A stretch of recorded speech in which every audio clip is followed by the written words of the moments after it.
Arin ada nggak sih tips untuk biar proses investasi diri kita tuh bisa berjalan dengan baik, mulai dari input, proses, output, itu bisa sesuai. Dari Kak Arinda ada tips nggak?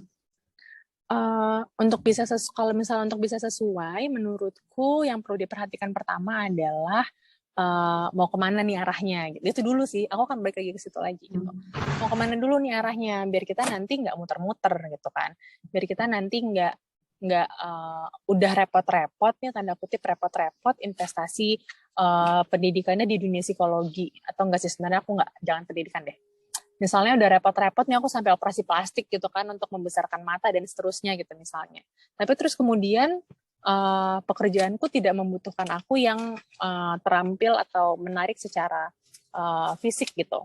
Terus jadinya kan tidak align gitu kan dengan itu gitu, sehingga menurutku ya di awalnya kita temukan dulu sih siapa sih kamu, butuhnya apa sih, lalu hal seperti apa sih yang sebenarnya mau kamu kejar gitu ibaratnya, sehingga nanti ketika memang akan berupaya atau akan mulai masuk dan melakukan usaha self development tadi, itu bisa align gitu, bisa sesuai. Kemudian juga itu dari sisi inputnya gitu ya. Kemudian menurutku pilih juga gini, sebelum kita memilih sesuatu, aku selalu menyarankan untuk ditimbang dulu plus minusnya, timbang dulu kira-kira cost and benefit-nya apa. Misalnya, sama-sama saya mau menginvestasikan diri di skill bahasa Inggris. Lalu saya milihnya buat masuk ke tempat les aja deh, biar ada temennya, misalnya gitu ya. Terus habis itu ada nih dua pilihan, sama-sama lembaga kursus bahasa Inggris, tapi ternyata yang pertama, yang ini dia menawarkan pendekatan yang personal, satu-satu, one on one gitu kan sama gurunya. Wah, intensif banget tuh gitu. Tapi yang kedua, dia menawarkan interaksi yang klasikal sama anak-anak lain, sama orang-orang lain gitu kan. Jadi bisa ngobrolnya dalam kelompok besar gitu. Sama-sama bagus sebenarnya gitu. Yang satu intensif, yang satu bisa ada interaksi dengan orang lain gitu ya. Tapi akhirnya tergantung kamu butuhnya yang mana. Misalnya kamu butuh dalam waktu cepat, kamu butuh untuk preparation untuk IELTS misalnya, ya sudah. Kita nggak terlalu butuh obrolan sama orang lain. Yang kita butuh adalah tajam gitu kan. Belajarnya tuh cepet dan tajam. Dan skill kita langsung dapat feedback gitu. Tapi beda cerita kalau aku butuhnya persiapan buat bisa jadi MC gitu kan, atau bisa masuk ke ranah profesional yang aku ngomong bahasa Inggris, ya jangan one on one dong, lawanku cuma satu, jadinya aku butuh orang lain gitu kan. Jadi akhirnya ya pilih lagi, list down pro and cons-nya, kemudian juga cari tahu, jangan malu buat tanya, jangan malu buat cari tahu lembaga, institusi atau hal apapun yang mau kamu ikutin gitu, karena itu hak kamu untuk tahu apa yang akan kamu lakukan di situ. Hak kamu untuk tahu apa yang akan kamu alami di situ. Gitu. Jadi jangan takut buat nanya. Kemudian jangan takut buat nyoba. Nah itu. Ini yang seringkali jadi hinder terbesar gitu ya. Aku tahu bahasa Inggris itu penting. Cuma aku males banget ya gitu kan. Ini yang kadang-kadang akhirnya bikin self development gak terjadi gitu. Karena cuman ada di ranah niat gitu, nggak sampai ke perilaku. Sedangkan self development adalah hasilnya bahkan gitu. Jadi tidak hanya mencoba, tapi memang sudah ada development di situ, sudah ada perkembangan dan growth-nya di situ. Gitu deh. Oke, Mbak. Nah, tadi udah dibahas juga nih. Aku jadi ini, kan susah ya Kak untuk merealisasikan rencana tadi. Udah pengen, aku tuh butuh bahasa Banget. Inggris nih, tapi aku tuh males. Gimana ya cara untuk meyakinkan diri untuk memulai menginvestasikan diri seperti itu, Mbak? Wah, ini main mindset banget nih kalau yang Iya, ini. iya. Iya kan? Gini, maju mundur tuh wajar teman-teman. Ragu-ragu tuh wajar teman-teman. Takut, khawatir, apalagi ketika mencoba hal yang baru itu wajar banget gitu. Kadang-kadang ada orang yang takut misalnya dalam bahasa Inggris, antar gue diketawain lagi pas sampai sana, atau kayak teman-temannya nggak enak lagi, atau apa segala macam gitu. Kalau aku biasanya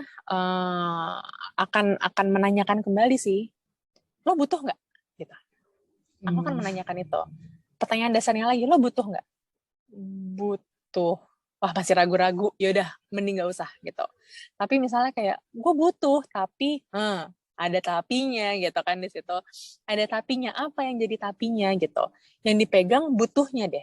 Kayak kamu butuh kan gitu. Dan masalahnya gini, investasi diri itu bukan investasi yang bisa didapatkan returnnya dalam waktu dekat. Karena investasi diri butuh proses ke dalam diri sendiri.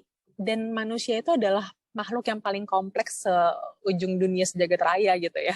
Karena kayak otak manusia tuh unik banget dan sekompleks itu, sehingga kalau kita mau belajar sesuatu, meningkatkan sesuatu, itu butuh latihan yang gak cuma sekali. Semakin lama kita nunda, semakin lama juga kita mulai, semakin lama juga hasilnya ada. Dan hasilnya kita rasakan. Gitu. Jadi balik ke pertanyaan awal, kamu butuh nggak? Butuh. Butuh apa enggak? Gitu. Butuh. Aku suka men-challenge diriku sendiri gitu. Terus kalau misalnya kayak, tapi kan gitu ya, aku biasa, atau misalnya, kalau aku pribadi misalnya mau nyoba ke suatu hal gitu ya, ntar gimana kalau gitu. Banyak if-nya gitu loh. Gimana kalau ntar di sana aku gini? Aku balikin. Gimana kalau ntar itu nggak terjadi? Gitu. Aku misalnya mikir, gimana ntar kalau orang-orang ngetawain bahasa Inggris gue? Aku challenge lagi kepalaku. Gimana kalau orang-orang nggak ada yang ngetawain lo? Gitu. Gimana kalau ntar gurunya nggak asik? Gimana kalau gurunya asik? Gitu. Jadi ajak otakku untuk melihat sudut pandang yang lain. Gitu. Karena seringkali ketakutan itu adalah hal yang tidak rasional. Dan kita perlu menantang kepala kita lagi gitu dengan hal-hal yang lebih rasional. Dan probability-nya kalau dilihat secara statistik itu sebenarnya kecil loh kekhawatiran kita untuk terjadi dan menjadi kenyataan gitu. Jadi aku akan challenge lagi. Gimana kalau yang terjadi sebaliknya?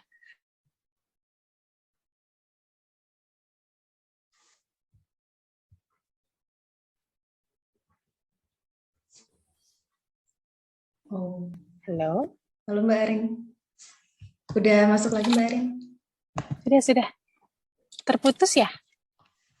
Enggak sih, tapi tahu-tahu tadi sempat hilang. Oh, Oke. oke. Kita lanjut ya Mbak ya. Oh iya, Aku silakan perlu Mbak. ulangi atau gimana? Dilanjutin aja Mbak, tadi udah sampai apa yang terakhir tadi ya? Men-challenge diriku sendiri. Challenge Oke. diri. Aku suka men-challenge diriku sendiri dengan memberikan pertanyaan yang sebaliknya. Aku khawatir misalnya nanti teman-temannya nggak asik. Lalu aku challenge dengan, gimana kalau teman-temannya asik? Gitu. Kalau misalnya gurunya nggak seru, gimana kolot? Gimana kalau gurunya nggak kolot? Gitu. Jadi aku tantang dulu di awal gitu. Kalau misalnya udah kumpul keberaniannya, setelah aku menantang diriku sendiri, kemudian step kedua atau step selanjutnya adalah aku mengingat lagi alasanku memulai gitu. Aku ke situ tuh, kayak kadang-kadang capek ya, kadang-kadang mungkin beneran nggak enak tuh gurunya, atau beneran nggak asik teman-temannya gitu. Lalu ketika sedang naik turun semangatnya, dan semangat itu pasti naik turun teman-teman ya, jangan berharap ketika kamu mulai sesuatu kurvanya akan lurus naik ke atas gitu. Enggak, kamu pasti mungkin akan kadang-kadang demotivasi, kadang males, kadang entar dulu dan seterusnya. Nah, ketika lagi mulai turun, kita bisa untuk ingat lagi nih, alasan kita untuk mulai kemarin tuh apa sih? Kenapa sih aku waktu itu ngerasa perlu bahasa Inggris gitu. Dan mungkin bisa juga diingat lagi goal apa yang mau kita tuju nantinya. That's why saya mengulang-ulang dari tadi. Cari tahu dulu apa yang mau kamu tuju, goalnya kemana. Kalau kita nggak punya goal, akan susah sih nanti ngobrolnya, mengusahakannya, atau bertahan di situnya juga akan susah gitu. Berarti tujuan itu emang penting banget ya Mbak ya? Betul. Kalau nggak ada tujuannya, ntar kita kayak ya udah serabutan aja gitu kanan kiri dicoba tapi nggak ada arahnya gitu kan. Terus bingung sendiri Betul nanti. banget. Yes, itu yang biasanya terjadi ya Mbak ya. Oke. Nah, bagaimana sih Mbak cara di usia 20 tahun seperti ini nih Mbak, di 20 tahunan yang biasanya orang-orang tuh sebut quarter crisis life seperti itu. Nah, gimana sih investasi yang paling sesuai untuk dilakukan seperti itu yang bisa membawa kita menuju tujuan hidup seperti itu? Biar nggak mengalami gimana Mbak? Udah Berat paham nih, belum? pertanyaannya mulai berat nih. Iya, pertanyaan quarter crisis life ini yang biasanya terjadi di anak-anak 20 tahunan nih. Bener. Sebenarnya nggak ada rumusnya ya. Aku akan sampaikan lagi bahwa sebenarnya dalam pengembangan diri tuh nggak ada rumusnya. Pada dasarnya akan kembali lagi kamu butuhnya apa gitu. Nah, kalau di usia-usia 20-an, kalau di sini aku mungkin ngelihatnya dari sudut pandang ini ya, kemampuan kemampuan kognitif, kemampuan fisik, masih relatif sehat, masih relatif banyak tenaganya gitu ya. Menurutku, dan banyak riset yang menunjukkan bahwa investasi pendidikan tuh yang paling long last dan minim resiko. Karena gimana juga manusia akan butuh pendidikan gitu. Kemudian investasi relasi. Wah, mumpung nih badannya masih sehat, tenaganya masih banyak, bisa pindah-pindah sana sini, ngobrol ketemu sama orang, jalin relasi, ketemu orang baru dan seterusnya, keluar gitu. Keluar, ketemu orang, jalin relasi dengan orang tersebut gitu kan. Kita nggak akan tahu loh, sekarang mungkin ketemu sebagai teman makan bakso gitu kan. Tapi kita nggak akan tahu dia nantinya akan bergerak ke arah mana gitu. Dia akan jadi apa nanti, atau mungkin dia akan butuh project apa, atau mungkin dia akan ngenalin kita ke orang lain lagi gitu kan. Jadi aku dan ada sahabatku di kampus waktu itu kita sepakat kalau relasi itu jadi salah satu hal yang penting banget buat dilakuin sejak dini sih, buat dipupuk sejak dini gitu. Investasi paling penting selain pendidikan menurut kami adalah relasi gitu.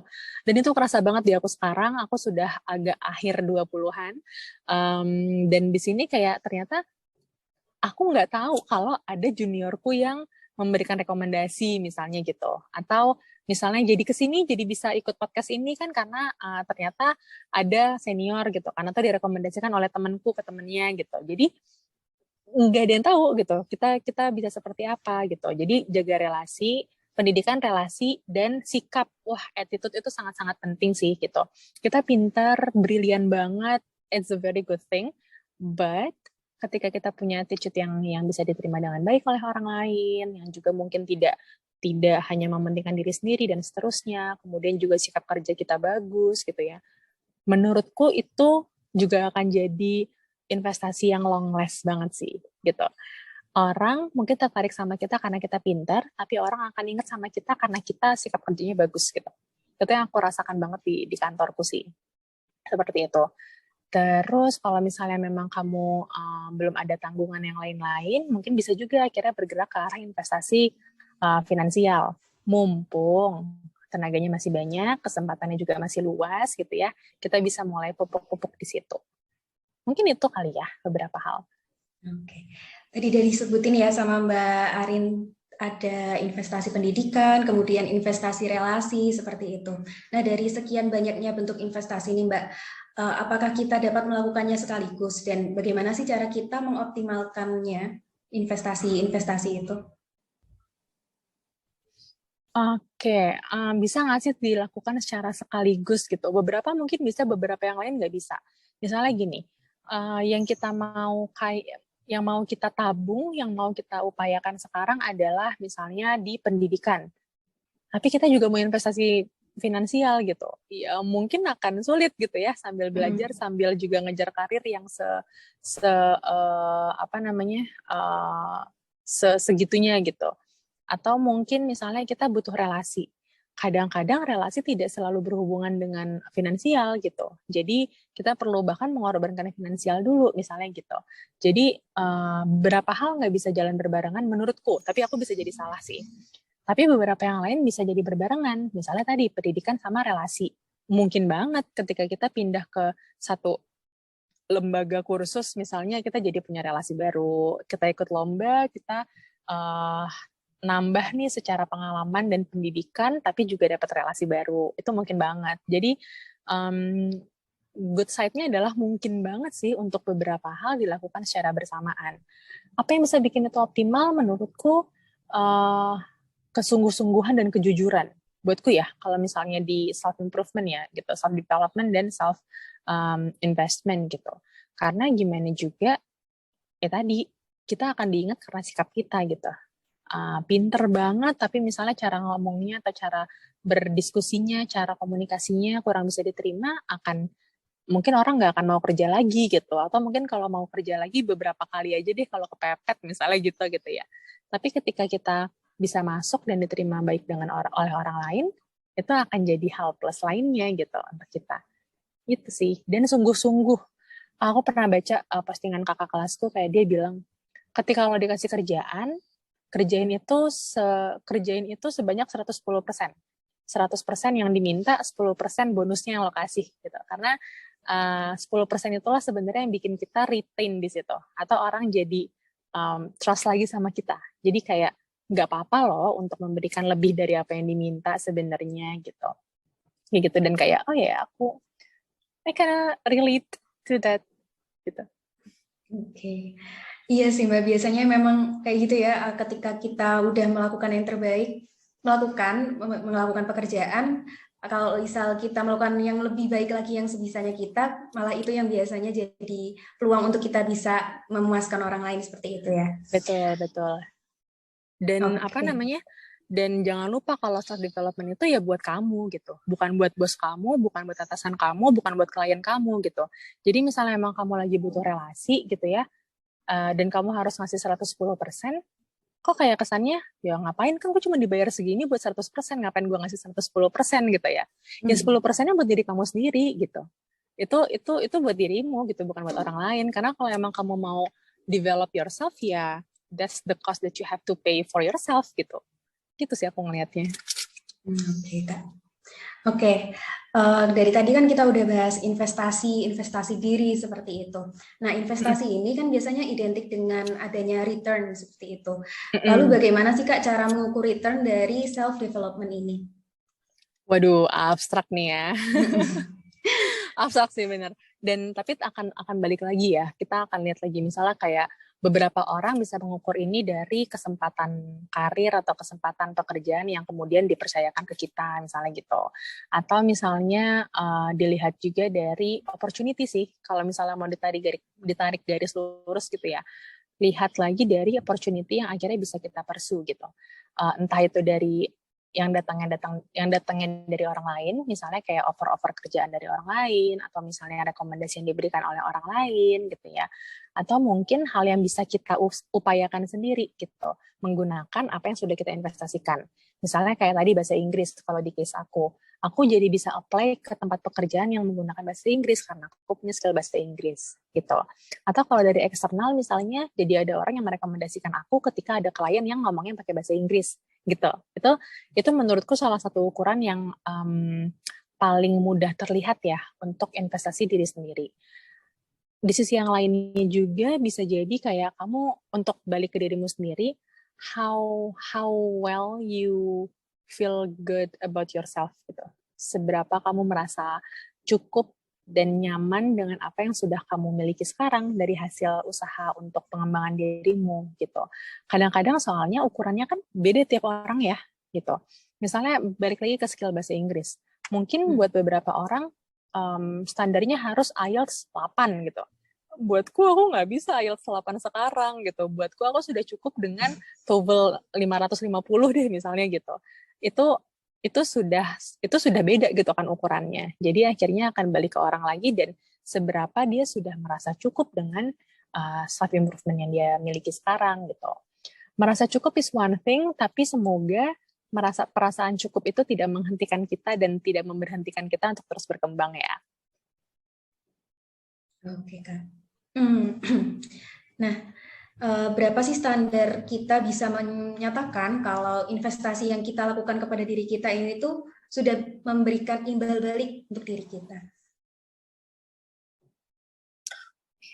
Harus dalam angka kah? Kok kayaknya susah ya. Kayaknya ini deh, kurang lebih sama juga ya kayak yang sebelumnya kali ya Mbak ya.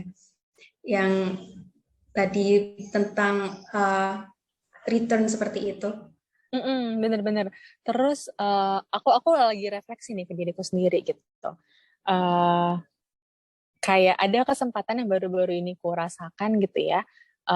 Yang itu aku kaget dan aku nggak pernah expect kesempatan ini akan datang karena relasi yang ku punya gitu. Dan ternyata aku bahkan lupa ada temanku itu yang memang dia bekerja di tempat tersebut gitu.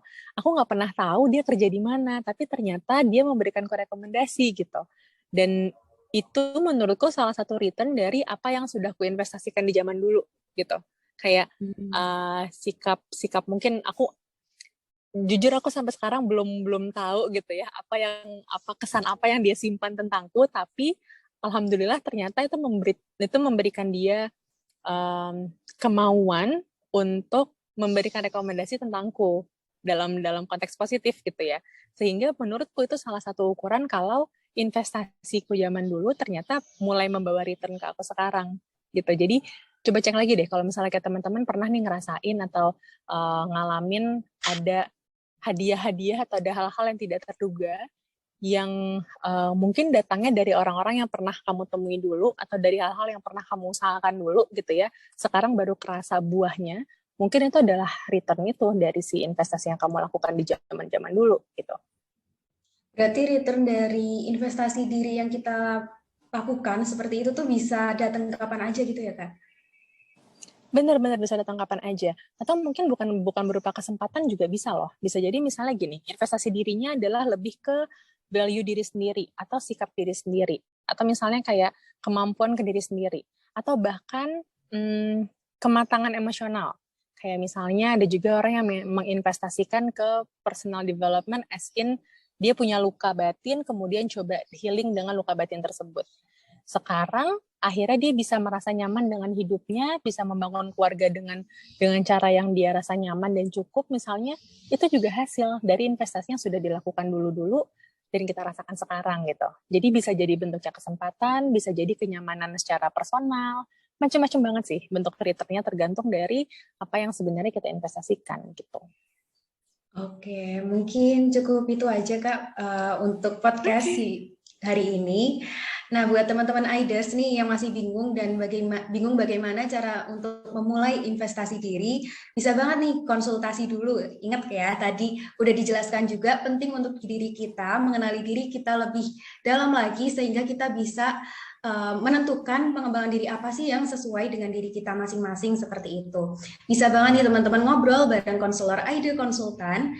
Nah, kalau ada yang perlu diperdalam lagi, nggak perlu sedih juga karena Aida Curcol ini tuh punya layanan konseling Aida Curcol dengan topik yang seputar karir, education, relationship, self development serta parenting.